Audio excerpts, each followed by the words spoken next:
Bonjour à tous, c'est le docteur Walid Mekedem et aujourd'hui on va parler des remontées acides. Dans le jargon médical, on va parler de reflux gastro-œsophagien, donc ces remontées, ces brûlures qui partent de l'estomac, qui vont jusqu'au fond de la gorge.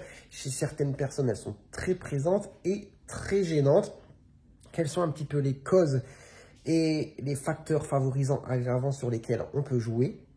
C'est ce que je vais essayer de faire, enfin de citer dans cette vidéo.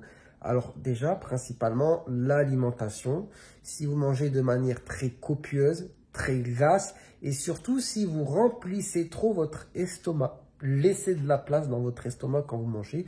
Ne mangez pas jusqu'à ce que vous vous sentiez rempli, d'accord? Surtout si après, vous vous couchez, vous vous allongez. Alors là, c'est très favorisant, enfin ça favorise énormément les remontées acides.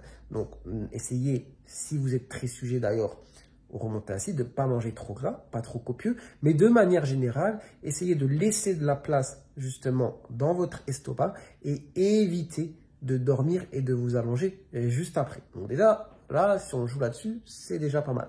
Après, sur l'alimentation, les choses que vous ingurgitez, il y a des choses qu'il faut limiter si vous êtes très sujet au reflux.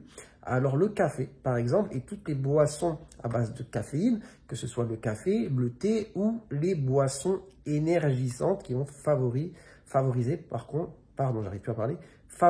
les remontées acides. Alors évidemment, si vous n'êtes pas sujet au reflux gastrique, bon, pas besoin de modifier tout cela si ça vous convient.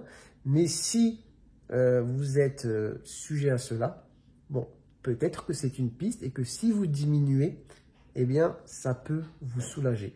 Après, il y a la consommation d'alcool et le tabac qui jouent aussi sur les remontées aussi acides. Ben, dis donc, aujourd'hui, j'ai du mal. Donc, attention à ces facteurs favorisants.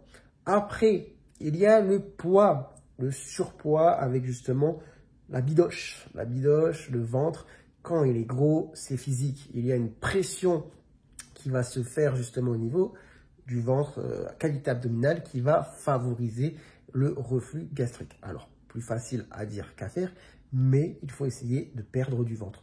Tout simplement, vous m'avez compris, si vous perdez du ventre, il y a des chances que niveau remontée acide, ça se passe mieux. Après, parfois, le ventre arrive, pourquoi? Parce qu'il y a un bébé, grossesse, donc les femmes enceintes sont souvent aussi sujettes aux remontées acides. Donc ça, c'est une cause, on va dire, temporaire, mais à connaître. Puis parfois, il y a certaines prises de médicaments qui peuvent jouer aussi sur les remontées acides. Ça, je vous laisse voir en fonction de votre traitement avec votre médecin. D'accord? Après, il y a des dispositions anatomiques qui peuvent prédisposer justement aux remontées acides, comme ce qu'on appelle la hernie hiatale, qui est une hernie au niveau de l'estomac. Donc, qu'est-ce que ça veut dire? En gros, c'est le bout supérieur, pour faire très simple, très schématique, le haut de l'estomac qui remonte un petit peu dans le trou qui laisse, comment vous expliquer ça? En gros, de la bouche jusqu'au niveau de l'estomac, on a le tuyau, l'œsophage. Après, on a une barrière, un petit trou, et en dessous l'estomac. Et bien, des fois, l'estomac remonte un peu dans ce petit trou. C'est la hernie hiatale et cela peut favoriser les remontées acides. Après, qu'est-ce qu'on peut ajouter? Bien évidemment, le stress, l'anxiété, etc. Ça joue. Je ne dis pas que c'est la cause, mais évidemment, si vous êtes sujet aux remontées acides et qu'en plus de ça, vous avez des grosses périodes de stress, eh bien évidemment, ça ne va pas aider. Donc, je pense avoir cité pas mal de choses, en tout cas, sur lesquelles vous pouvez jouer. Donc, dites-moi un petit peu en commentaire si chez vous, qui avez peut-être des remontées acides, vous avez identifié qu'il y a une des choses que j'ai citées qui est pas mal incriminée justement dans vos remontées acides.